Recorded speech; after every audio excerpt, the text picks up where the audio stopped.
عرض کی تھی کہ تزکیہ کے موضوع پہ گفتگو کرنی ہے۔ تزکیے کا مطلب کیا ہے؟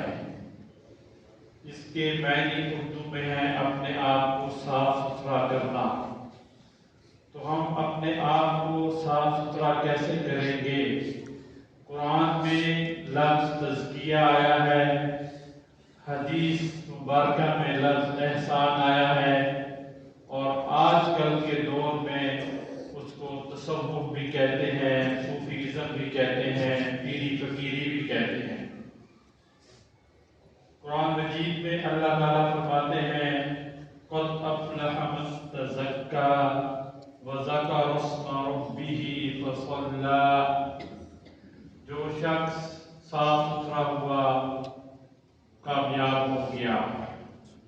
پھر آگے جا کے 11 قسمیں کھا کے والشمس وضحاها والقمر اذا تلاها والنهار اذا جلاها والليل اذا يغشاها والسماء وما بناها والارض وما طحاها ونفس وما سواها فألهمها فجورها وتقواها قد افلح من زکاها۔ 11 قسمیں کھائی ہیں، سب سے زیادہ قسمیں اس تزکیے کے موضوع پہ اللہ تعالیٰ نے کہی ہیں، اور پھر کہا قد افلح من زکاها، وہ مراد پا گیا، کامیاب ہو گیا جو صاف ستھرا ہو گیا۔ اللہ تعالیٰ کس کامیابی کی بات کر رہے ہیں؟ کس فلاح کی بات کر رہے ہیں؟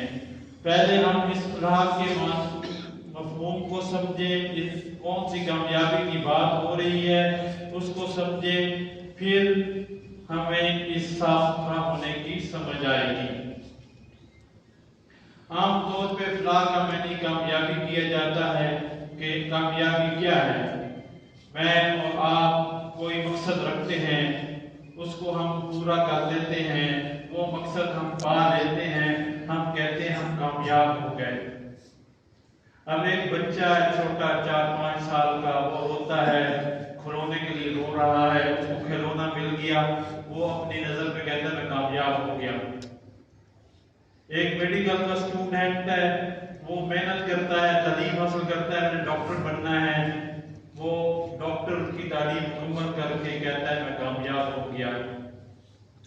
اور ایک سیاستدان ہے، وہ کہتا ہے میں MNA MPA بن جاؤں، ملک کا وزیر اعظم بن جاؤں، میں کامیاب انسان ہوں۔ ایک تاجر، ایک دکاندار یہ کہتا ہے کہ میری تجارت بڑھ جائے تو میں کامیاب انسان ہوں، ایک دکان سے دوسری ہو جائے، تیسری ہو جائے۔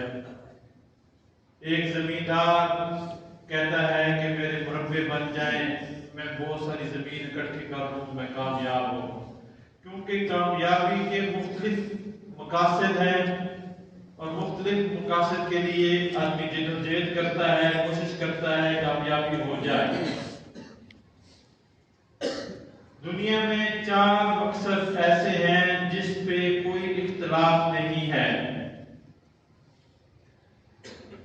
اس میں یہ قید نہیں ہے کہ